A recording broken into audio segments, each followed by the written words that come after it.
আগামীকাল থেকে শুরু হচ্ছে ঈদের ছুটি। ঘরমুখো মানুষ নারীর টানে ঘরের মুখো হয়েছেন, ঘরে ফিরছেন বিভিন্ন মাধ্যমে। আমরা সেই খবরটি জানতে চাই গাজীপুর থেকে। আমার সঙ্গে সেই তথ্য নিয়ে যুক্ত হয়েছেন রফিকুল ইসলাম খান। রফিক, দেখছি গতকাল থেকেই এবং এর আগে ধাপে ধাপে মানুষজন রাজধানী ঢাকা ছাড়ছে।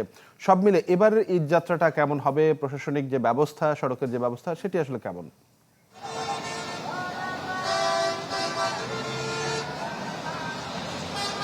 ইতিমধ্যে কিন্তু আমরা যেটি দেখেছি, চন্দ্রামুরকে কেন্দ্র করে দীর্ঘ কিন্তু লম্বা একটি যানবাহনের সারি হয়েছে।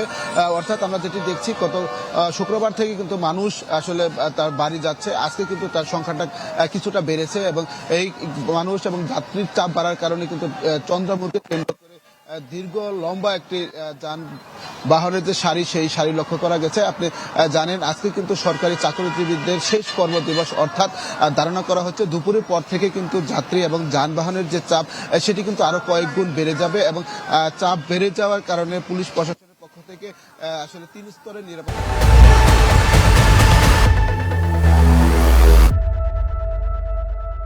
ব্যবস্থা গ্রহণ করা হয়েছে।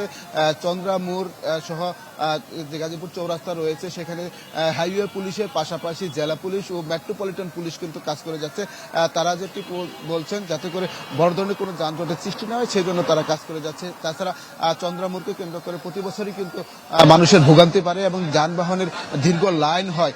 আজকে থেকে চন্দ্রামুরে যে সমস্ত বাস কাউন্টার ছিল, সবই কিন্তু ইতিমধ্যে বন্ধ করে দেওয়া হয়েছে। পুলিশ যেটি বলছেন, যে চন্দ্রামুরে যখন কাউন্টারের সামনে আসলে বাসগুলো দাঁড় করে রাখে, তখন আসলে পেছনের দিকে গাড়ি চলাচল কিছুটা বন্ধ হয়ে যায়। এই কারণে দীর্ঘ যানজটের সৃষ্টি হয়। এই কারণে আসলে টিকিট কাউন্টার বন্ধ করে দেওয়া হয়েছে। অন্যদিকে কাউন্টারের মালিকরা বলছেন, তারা ইতিমধ্যে টিকিট বিক্রি করে ফেলেছেন। যাদের কাছে টিকিট বিক্রি করছেন, তারা যদি ঠিক মতো গাড়ি না পায় এবং কাউন্টারে এসে লোকজন না পায়, তাহলে তারা বিড়ম্বনা করবেন। এজন্য তারা আসলে কাউন্টার খোলা রাখার জন্য দাবি জানিয়েছেন। এখন দেখার বিষয়, যেহেতু কালকে সরকারি ছুটি এবং পরে 2 দিন কিন্তু গার্মেন্টস শিল্প কারখানা বন্ধ হয়ে যাবে, তখন আরো চাপ বাড়বে।